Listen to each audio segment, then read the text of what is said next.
All right, here we are. We're back at work here. This is before we were so rudely interrupted. My technology went downhill. But anyhow, we were talking about Ohm's law. And we said that means that current is equal to voltage divided by resistance. Okay? Now, in terms of units, that would be like this. We measure the current in amperes. Amperes, named for scientists, named that, but we usually shorten that to amps. The symbol is A. Equals the voltage, which is measured in volts, or V, divided by ohms, which has a little horseshoe symbol for resistance. Okay? And so amps is equal to volts divided by ohms. Now, the formula for this, current is I.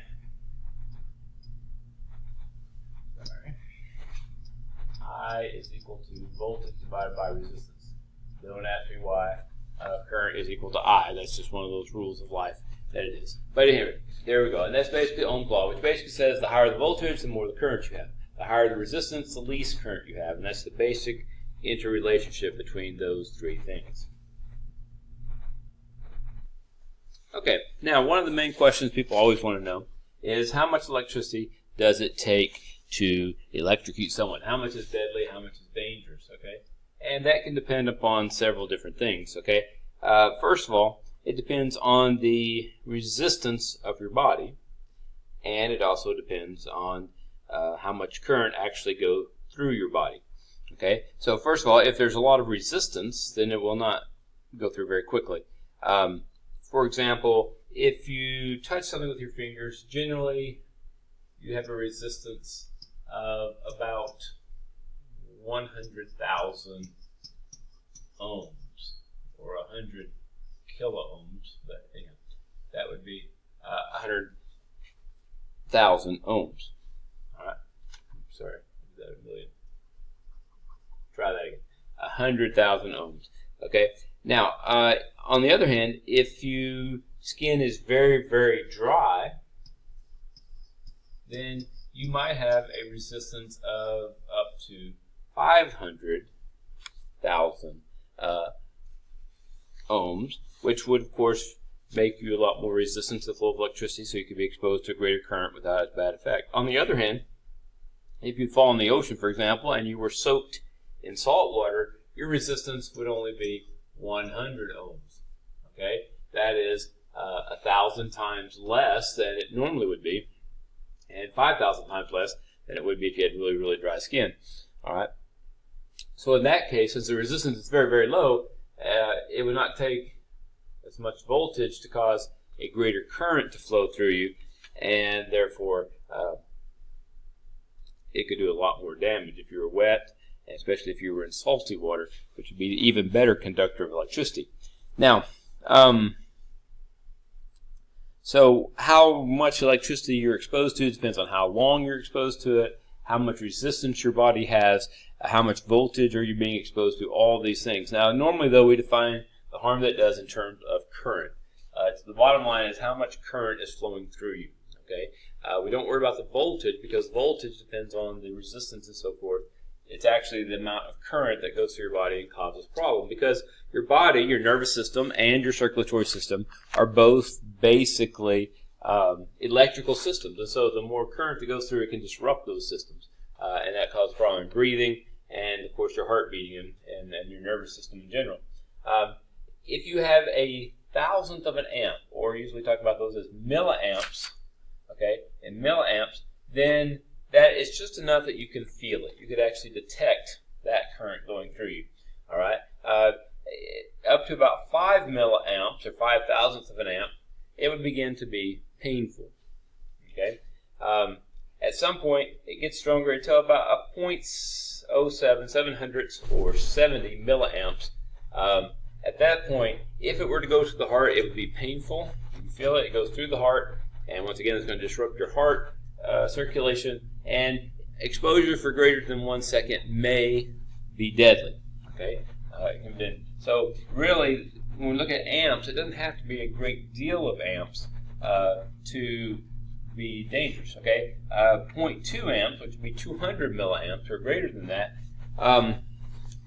it just completely seizes up your heart. Now, the good news is, when it completely clamps up your heart, it's possible that your heart shuts down, the electricity quits flowing through it, and it's actually more likely sometimes that they could be resuscitated than if you were somewhere between the 70 and 200 milliamps. Okay, since it completely clamps up the heart, it actually kind of protects it that way. Not recommended though, but you may actually have a better chance of surviving sometimes if it actually goes a little higher. Now, one of the problems with electricity also, though, if you're holding the electric wire somewhere in here in this range, I forget the exact amount, but is where it causes your muscles to seize. And if your muscle seizes and you're holding the wire, now it will not let go. And that's part of the problem is when you're electrocuted, this electrical signal causes your muscles to tense up and you can't let go of it. And obviously that can be a very big problem. All right, now another important aspect of electricity are there are two types of current. There's direct current and there's alternating current. Known as alternating current is known as AC, and direct current is known as DC, or if you're a rock band expert, that would be AC/DC. All right, but let's talk about those first. There were two ways. Direct current, or DC, is a current where the electrons flow in one direction, okay, and they flow in one direction through the current. Remember, electricity current is the movement of electrons. And this was the first type. Direct current is what you get from a battery. Okay, all our things that use batteries are using direct current. All right? And Thomas Edison was a big proponent of direct current. Some of the first power stations were set up with direct current. The problem with direct current, though, as a larger power source is that as you get more and more wires going greater distances, it tends to lose. It's not very efficient, and you cannot send the electricity a very far distance. Okay, another famous electrical scientist, I guess, would be Tesla. And Tesla came up with the idea of alternating, which means it would flow one direction and then it would flow back the other direction. Okay, and so this is the idea of alternating current, that it alternates back and forth in directions. As long as the electricity continues to move, then you have a current. Okay, and so if you were to look at it on a measure, see if I can get on this row in here. All right. All right. Direct current is just going to be steady. It's going in one direction. There's a current flow going through. All right. With a alternating current, the electrons are going one direction, and they come back the other direction, and up the direction. They're going back and forth. The direction is always changing.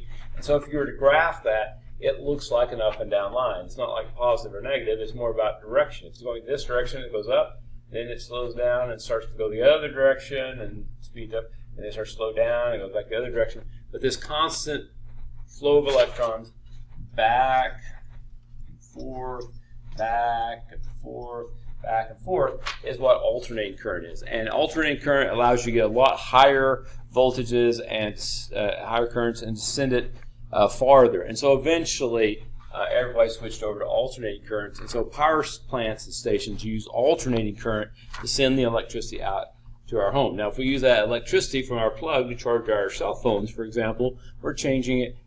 The battery that we're saving it in is going to use it as direct current, but we're using alternating current to create direct current. Okay? All right. And so that kind of brings us to the next topic, which is electrical power.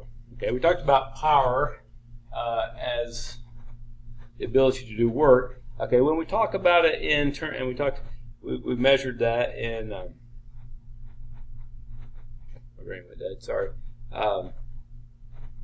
About measuring work in joules and then the amount of watts. Okay, is the power. Well, in electrical, it's a little bit different. Okay, in this case, you have moving electrical charges, yes, and they do work. Which can either heat up a circuit, they can turn a motor. Usually one of the most common things we do with electricity is to turn something. But the formula for work in terms of electrical power is power is equal current times voltage. Okay, so we talk about the amount of power or electrical power that we're using. What we do is take the current and we multiply it times the voltage, and that would tell us the power. So the more current we have, the more voltage we have, the more power we have. Now in terms of units, we would measure power in watts, okay? And of course, current is amps or amperes, and voltage would be in volts. So once again, amps times volts is going to give you watts, and that's the amount of power. If you look at your power bill, it will be told to you in terms of how many watts, or actually kilowatts. And kilowatt being 1,000 watts because it's a bigger unit, so it keeps your number smaller when you're counting how much you're using. And it'll talk about how many kilowatt hours. So example, if you use a kilowatt for an hour, then that would be a kilowatt hour. And then the electric company will charge you based on how many kilowatt hours that you use per month. All right. Now, once you get to your electricity gets to your home from the power plant, now you are going to have to use a circuit. All electricity has to go through a circuit, for that matter, even from the power plant to get to your home. But it has to be in a circuit. A circuit is just a connected path that electricity can travel through. In order for it to travel through it, it must be continuous. Okay, continuous means that there are no breaks in it. If one of these light bulbs goes out, basically that means one of those wire breaks, then there's a break, and that means electricity cannot continue through. If there's a switch, usually demonstrated here by the line right there that pulls off, but if there's a break in the line, then that's basically what an on-off switch does. It disconnects, or so something, when you flip the switch, it flips this up so it no longer touches the wire here, and electricity can no longer travel through it. Okay, so it has to be continuous. And so we use a switch to open or close that, and that can be a switch like on the wall switch. It can be a little button that we push, whatever, but something that breaks that circuit. All right? Now, if we have two or more devices on a circuit, there are two types of circuits that we can have. We have first a series circuit, which is what this one here is. All right, this is a series circuit. All right, and basically you have the devices, the wire, connecting them to where there's a single pathway for the electricity to go through. It goes all the way through, and there's only one way. There's no branches. There's no other option for it to go. Okay. All right. So this would be the example of the series circuit over here. All right. And there has one path to go through. Here we're an example. You got some batteries. You have to get two batteries, which would be in a series because they're connected in order. And then it goes to the light bulb, to this light bulb, to this light bulb, to the next. That would be a series circuit. All right. The other option would be what they call a parallel circuit. All right. And that is basically, here's the light comes, the electricity comes through, it comes up here, and it actually has three paths. It can either go up to the top one, the middle one, or the bottom one, and travel through, and still get back over here and make a complete circuit. Okay, and so it can flow through all of these. Now, notice each have their own switch. This one's off, so this light bulb is off. But each light bulb gets its own electricity through those different paths. As long as it can make a complete circle, it can go there. It can go through the middle and go all the way. It can go around the top and go all the way. As long as it can make a complete circuit, it will work. Okay, and so there are alternative paths on that a parallel circuit.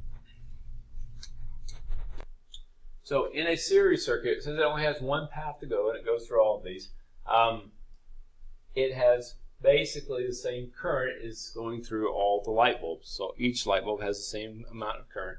And the voltage is divided between these three light bulbs. Okay, so they're going to not be as bright as they would be otherwise because they're going to each share basically the voltage that's going through them. So the sum of the voltage drop would be, see, these are two 1.5 volt batteries. That'd be 3 volts. So each of these light bulbs would be getting a volt.